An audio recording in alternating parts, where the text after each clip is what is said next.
Salutare tuturor! Pot spune că, din părerea mea, că am găsit borseta, geanta de scule, să zicem, pentru curea, cât să îți pui ce trebuie ca să nu cobori tot de pe scară sau de unde ești tu, la geantă să-ți iei ce trebuie. M-am tot uitat pe internet și am văzut geanta asta de la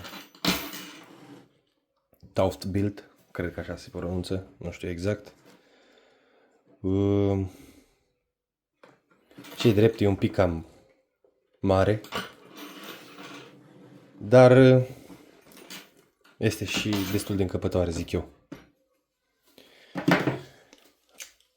Să o desfacem puțin, să-i rupem etichetele de față.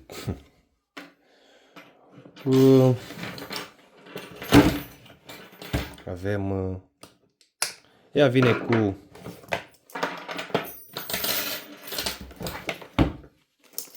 o brătea din asta, dacă vrei să o pui în umăr sau știu eu, nu neapărat să o agăți de curea.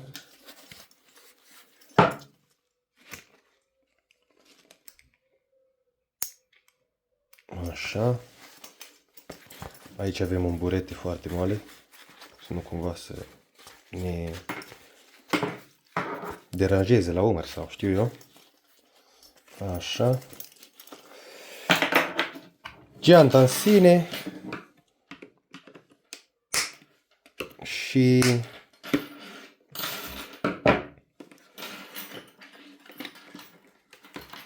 o să vedem cum îi rupem eticheta.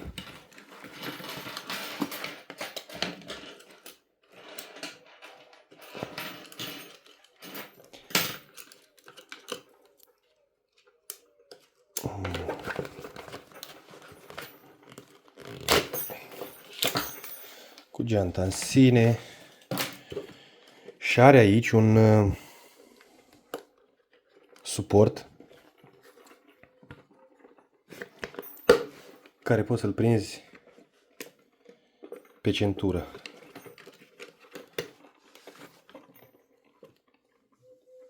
Bineînțeles că avem și o centură, n-am găsit în stoc de la aceeași marcă și am luat una de la Makita. Vii frumos cu centura aici, ai clipsat-o la loc, ai cu siguranța și asta este centura de scule. Avem 3 buzunare mari în față, 3 agățători, un suport pentru ruletă, o agățătoare pentru bandă, 4 suporturi mai mari în interior, 2 inele din astea, v-am zis, dacă vreți să o folosiți cu această bretea, e ok și cu breteaua, sau în cazul meu, cum eu nu cred că o să am nevoie de bretea, eu o să folosesc cu centura.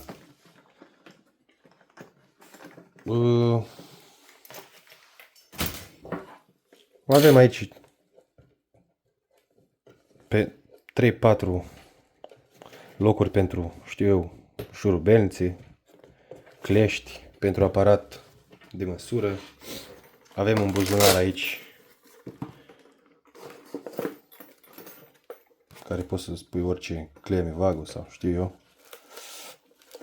Un alt buzunar reglabil pe mărime.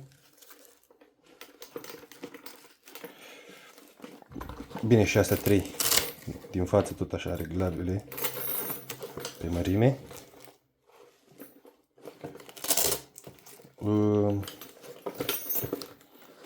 Și avem în partea din spate,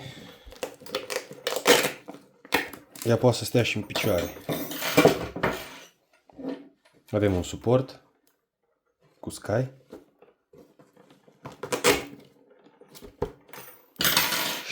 Dacă îl desfacem, ea stă lejer pe masă și putem să luăm scule din ea când avem nevoie. Din câte știu, chestia asta de aici se dă jos.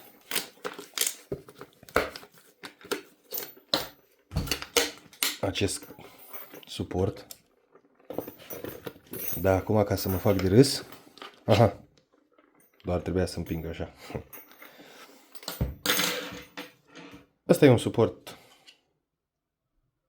Îl prins pe curea, cum v-am arătat. Vă mai arăt o dată. Deschidem aici. Îl prindem pe curea așa.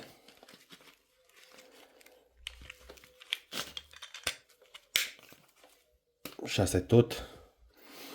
În caz că vreți, știu eu, să o dați jos sau, cum v-am spus, o puneți pe masă, rămâneți cu centura pe voi.